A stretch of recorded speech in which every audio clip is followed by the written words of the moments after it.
Welcome to Standing Up.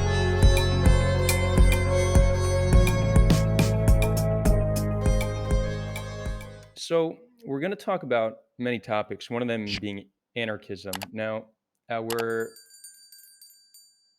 our the words we use when talking politics seriously lack precision. I think this is where a lot of our confusion comes from. And I think there's few words that lack precision more than the word anarchism. When people hear anarchist, they think chaos and people riding in the streets burning tires.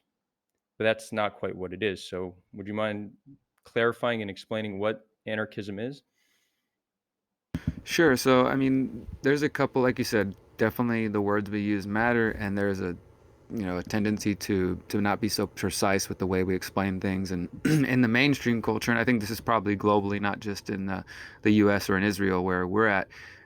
Anytime somebody hears the word anarchism, it's really a synonym for violence or for chaos. And, it's like the purge to anarchy, and it's movies of chaos and people killing each other in the streets and things like that. So that's the message. And honestly, anytime you see it on a television show or anything like that, that's typically the context that they're trying to use it. But that's not really accurate to the historical definition, which comes from the political philosophy of anarchism, which is several hundred years old, and just like many philosophies, has different branches and different schools of thoughts and things like that. But at the heart of it, what we call anarchism, and which some people call voluntarism, is essentially the idea that you believe that you own yourself, you own, your body, your physical being, your thoughts and the creations of your own time and your labor, and that it is immoral, wrong, unethical to use force and violence against other free people, right? So if you own your body and yourself, then it is wrong, immoral, unethical, impractical for me to use violence, force, or coercion to try to force you to live the way I want, right?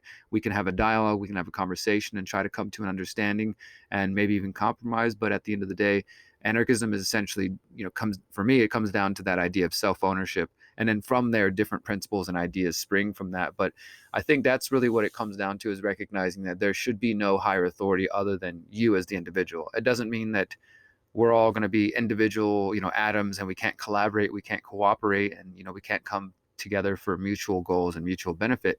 But it does mean that no other individual or institution, be that government, church, politics in general, or a king or whatever, should have the authority over another human being.